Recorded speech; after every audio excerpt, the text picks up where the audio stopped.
welcome back. Our guests tonight are Peiser and Donald Galade, the producer and director of the film The Voice of John, a very powerful piece on abortion. They join us now to talk about their works. All right, and thanks for joining us, gentlemen. Now, Don, I want to start with you. Tell us about your film and why this was important for you to make. Okay. Well, I've been involved in the pro-life industry movement, if you will, probably for about 17 years. And for the most part, we just did a lot of political things, and we did a lot of things with running marches to Washington. One year when we were doing the march in Washington on the anniversary of Roe versus Wade, my colleague Peiser had come up with the idea that we should do a documentary. Initially, the documentary actually started off as it was going to be a documentary just on the march. God had other plans, and within about 6 to 9 months, the documentary had grown into what it is now, which is what we refer to as a forensic womb-to-tomb pro-life piece. Wow. And Chris, so I just heard that statement, the womb-to-tomb, so this isn't just a piece about abortion, correct? Correct. Correct. It also covers euthanasia, it covers infanticide, it covers end-of-life issues, physician-assisted suicide, basically all life issues. Great. Now, Chris, I'd like to get your take on that as well. As far as what the film covers? Yes. I guess just for anyone to say the film is just about abortion isn't really a clear description of what the film's about. I guess it kind of shows how abortion in this nation is really connected to so many things that people might not think it affects them, but it's really connected to so many different things, the economy, just everything in this country. That's a very interesting point. Can you elaborate on that, how it affects the economy?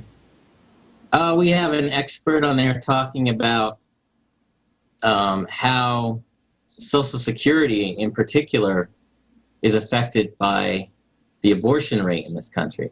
Whereas if those people, and I mean people, were alive today, they would be working and paying into the Social Security system, and we wouldn't have the problem with Social Security we have today.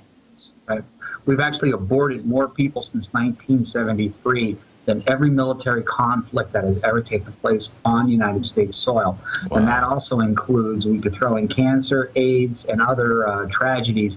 More deaths from abortion, the sum total, are more than all the other deaths. And just to elaborate real quickly on the economical piece, basically we've aborted the entire generation that's there, that should be there, to pay into Social Security. So when people say to us, well, you're a one-issue voter, well, what about the economy? Well, if we wouldn't have aborted this entire generation, Social Security would be solvent. That's a very good point, and you brought up some very interesting points, how we aborted a whole generation, as you put it. That's, that to put that in perspective for people, because they just think, maybe, it's something around the corner, something that the girl down the street did, but they don't really think about the sheer numbers of these children that we have lost. Indeed. And, the funny thing is, people, you've heard the terms, the back alley abortion. And I think things like Gosnell really put light on the things that it's really, more women are dying from legal botched abortions than have ever died from the, quote, back alley abortions. But, what we're really witnessing, though, is this isn't about necessarily the abortion as much as it is, it's the country has turned its back on the Lord. So abortion is actually a effect of the outcome of a country that has turned its back on Jesus. Exactly. Now, Chris, I wanted you to jump in here. Now, tell us about, you said it's not just about abortions. Tell us about the other things, the euthanasia and so forth. I think in the film, one of the people describes euthanasia as abortion's evil twin. And that if we have a country that's totally fine with killing the unborn, what point are we going to get to when it becomes economically okay to kill people that are, quote unquote, useless to society? Oh, yeah, because that's the thing we see, because people say, well, these children, they can't be cared for, they have disabilities, or same thing with elderly people and just people through all ages of life. We don't need these people. They'd be better off if they were dead. Well, let me ask you guys, what do you think about that thought? They'd be better off if they were dead. We don't want these kids that have these disabilities in financial situations to have to suffer. Well, if we drove down into a section of town where there was a row of houses where there was, say, 10 people that had disabilities, would it be okay to walk in their front door and kill them? So just because the children are already born, it doesn't make it any different. You know, they use some of the people use this term, the useless eater.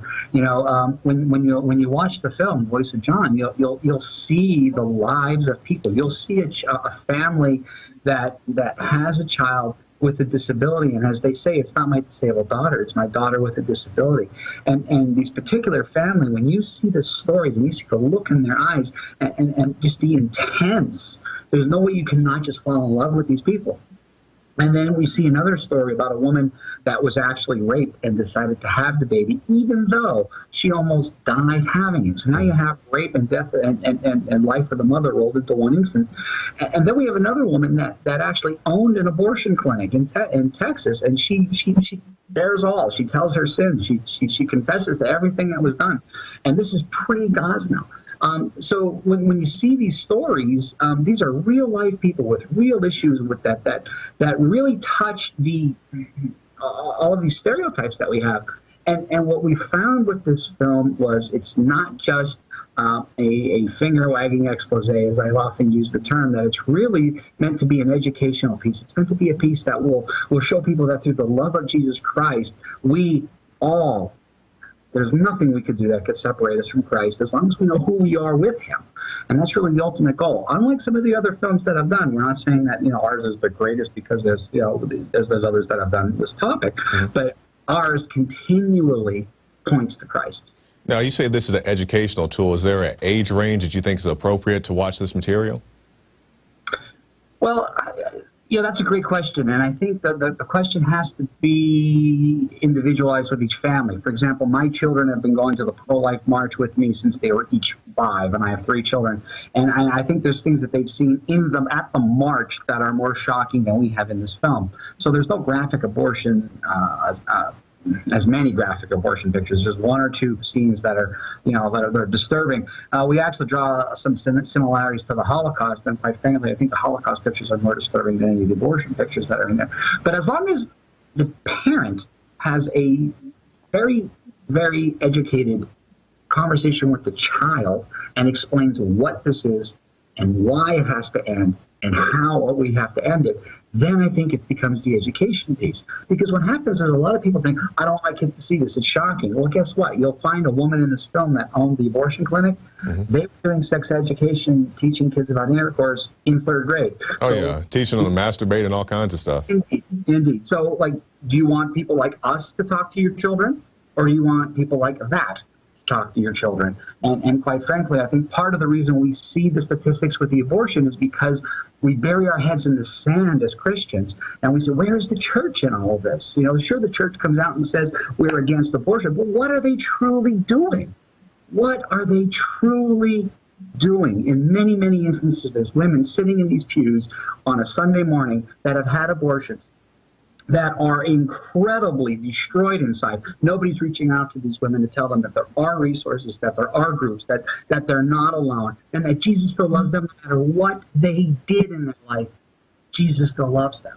And that's what this piece is about. And we tried, you know, at this point we have it on the website for free, and just hope just to get people to view it, because our goal is to have every church in the country show this film, either in women's groups or in youth groups, because we really believe the message is not just typical pro-life, abortion is bad, we need to get rid of it. It's true life stories that affect people every day. Now, Don, we'll circle back to that point, but Chris, I want to talk to you about the production of the piece. How long did it take you to film the piece? Where did you film the piece, and how did you find the people who participated? Well, it's really kind of funny because we started this project, I guess, over 2 years ago. And the bulk of it was done last summer, and it just kind of snowballed. One person would lead us to another person, or one situation would lead us to another, and we just ended up with literally a ton of footage. I think we had over 86 hours of footage and no script. Yeah, that can be taxing. So we kind of just went through everything, and the parallel I use, it was like being given a 1,000-piece jigsaw puzzle with no picture on the box of what it was supposed to look like. And I can honestly say God made it all happen. It flowed together. It was really simple, the way everything just kind of went together the way it should have. Yeah, you just kind of guided on what should be in the film. Now, I want to ask you guys, this is obviously a religious piece, something for people of faith. Are you concerned that people who don't have a religious background or a spiritual background will be turned off by the content? Well, you know, we attempted to cover both sides of this, and actually our goal was to have folks from the pro-abortion side have their say in this film. We've contacted NARAL several times. They didn't return our phone calls. We've contacted a Planned Parenthood. They didn't return our phone calls. Not surprised. Yeah, indeed. And we have interviews, as Chris mentioned, about this multitude of film that's on the floor, if you will. We have interviews of some pro-abortion folks. Unfortunately, many of it just can't be used, if you know what I mean. Yeah. If there were people that could approach their side of the story with an articulate and non-vulgar manner. Yeah, with some class. Indeed. And I'm not trying to say blanketly that every person who is pro-choice is that way. I am not saying that. I'm saying the people that we encountered would not, their interviews were unusable. So our goal was to include them so that it didn't seem like it was an unbiased piece, that we can indeed spotlight their views and have their topics spoken for on their side of the coin, so to speak. But it just didn't happen. Now, as far as a religious piece, you know, when we go to the pro-life events, we see groups like Atheists for Life. So even groups that don't believe in God believe in the sanctity of life. And you know, what the goal of this piece, besides the pro-life message, is also the pro-Jesus message. So it is ultimately a salvation tool, if you will, that a church can use to help save the lost. Now, Don, sorry. No, I'll just say I'm going to ask you this question, and then we'll get your closing comments, both you and Chris. Now, Don, it's my understanding that you applied for a tax-exempt status. Is that correct? Mm-hmm. And recently we've seen all the things going on in the news with the IRS and the targeting of conservative groups. So tell us your story, and do you think you were targeted for any particular reason? I personally do. We filed in November. The normal protocol, we were told, is it takes 90 days for you to hear anything, and I understood that. The first time I called, I was told, I want to get this quote right. I was told there is something needed for your file. I cannot tell you what that is, and the case has to be assigned to somebody before we can discuss it with you. And as of yet, it has not been assigned. Now, was this a phone call? Was this an email? How did you get this contact? That was a phone call. I was contacting the IRS via the phone. So I called 3 other times, subsequently spoke to 3 different people, got the exact same verbiage word for word. And still, until the scandal broke, I didn't even think about it. And ironically, even after the scandal broke, I didn't even think about it till I was actually going through our website and realizing that, you know, that just making sure that there was things on there that you know, were where we want them to be. And I noticed when it comes to the mission statement and the voice of John, so it's maybe not necessarily things that are on our 501c paperwork, but we're talking about on our mission statement on our website, it's talking about a non-sectarian, non-partisan, Christian faith-based organization. We believe the Bible is the inerrant, verbal, inspired word of God, indeed needed to save the souls. And then we go on and quote different scriptures, and we talk about the family, and we talk about parental rights, and it's basically all about the Christian message of what we were about. So I do believe it's this that was the end of stumbling block, not the actual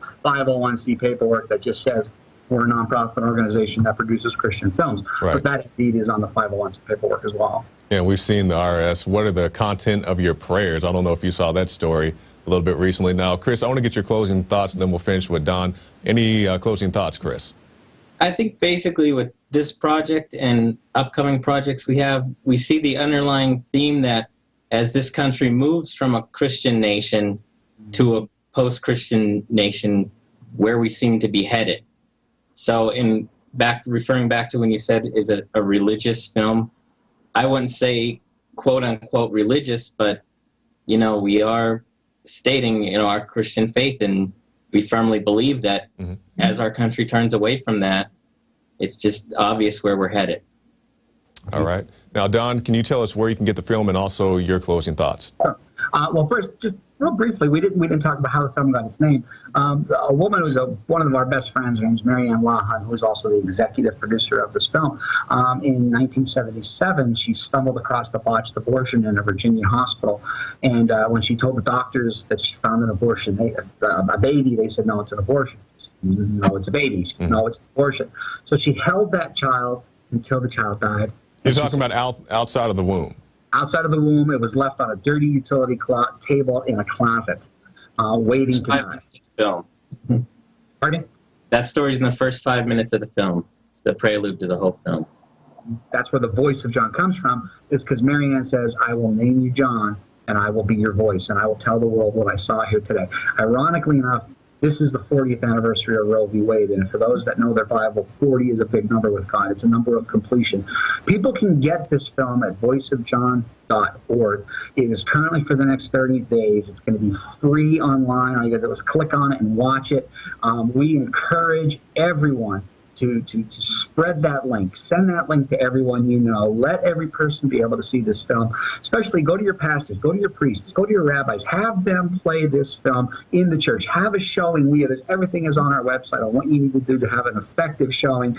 And we would just be blessed by having the message of John, who let his death not be in vain, because the purpose of this film is to educate. And that's what we're about with Riversong Productions.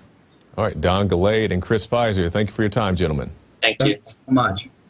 All right, so there you go, two great filmmakers, and that's what we're about, promoting people and their great films. Now, that wasn't an Operation Paul Revere entry, but two great filmmakers nonetheless, and they have a very powerful message. I know some of the things in the film may not be for everybody. Like they said, it does have a religious undertone, but as Chris said, it's not a religious movie. Don says, yes, you can play it in your church houses and so forth, but I believe also people who aren't religious or spiritual can watch it and get something out of it as well. And if you'd like to learn more about eugenics and abortion and so forth, you can get the Eugenics Exposed Pack at the InfoWars store. You can see it right there. For $29.90, you get Endgame and also MAFA 21. MAFA is about the Planned Parenthood history. A very powerful piece to give to your friends and family. And also, if you'd like to support this broadcast, you can go to prisonplanet.tv, get yourself a 15-day free trial. There's a lot of great stuff on there. The Alex Jones radio show, the nightly news show, the special reports, the movies, the rants, all that good stuff is there just waiting for you. So that's it for this edition of the InfoWars Nightly News. I'm your host, Jakari Jackson. We'll see you tomorrow.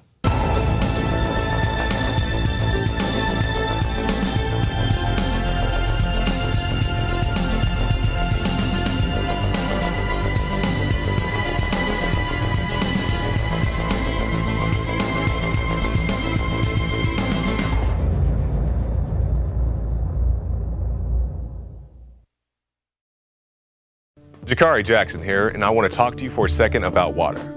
You know about ProPure, our flagship water purification system, but check out some of our portable water filter products at InfoWarsStore.com. The clearly filtered water pitcher. Also, for those of you on the go, we have the Athlete Edition filtered water bottle and the RAD Eliminator Pro filtered sports bottle that removes radiation. And keep in mind, we have replacement filters for all of these products. The ever-popular grab-and-go bag favorite, the Life Straw, the Crystal Quest shower filter system, and the Aquapod kit, great for mass storage of water. And while you're at the InfoWars shop, pick up a copy of our latest book, 31 Days to Survival. You can find all this and more at the InfoWarsStore.com, and don't forget, it's your support that funds our operation. Sign up for our free newsletter at InfoWars.com/newsletter.